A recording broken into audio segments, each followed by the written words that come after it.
বিজয় দেবরাকোন্ডার সঙ্গে ভ্রমণে রশ্মিকা।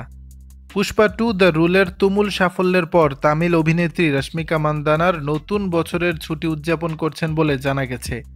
এই ভ্রমণের সঙ্গে রয়েছেন বিজয় দেবরাকোন্ডা। সম্প্রতি মুম্বাই বিমানবন্দরে রশ্মিকাকে দেখা যায়, আর কিছুক্ষণের মধ্যেই পাপরাজ্জিদের ক্যামেরায় ধরা পড়েন বিজয়। সোশ্যাল মিডিয়ায় ভাইরাল হওয়া এই ভিডিও দেখে নেটিজেনরা ধারণা করছেন তারা দুজনে একসঙ্গে নতুন বছর উদযাপন করতে ছুটিতে গেছেন।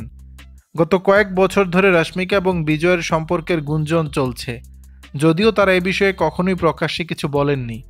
সম্প্রতি বিজয় এক সাক্ষাৎকারে নিশ্চিত করেছেন যে তিনি একটি সম্পর্কে আছেন, তবে কার সঙ্গে তা স্পষ্ট করেননি। তিনি বলেছিলেন, আমি ৩৫ বছর বয়সী, আপনি কি মনে করেন আমি সিঙ্গেল? ভালোবাসা কি তা আমি জানি। অন্যদিকে পুষ্পা 2 প্রচারের সময় রশ্মিকাকে জিজ্ঞাসা করা হয়েছিল তিনি কি চলচ্চিত্র জগতের কারো সঙ্গে বিয়ে করবেন নাকি বাইরের কারো সঙ্গে।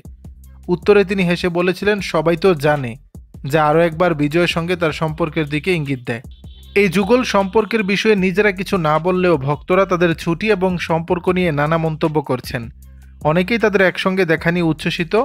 নতুন বছরের ছুটি থেকে তাদের আরও কোনো ছবি বা আপডেট আসে কিনা সেটি এখন দেখার বিষয়।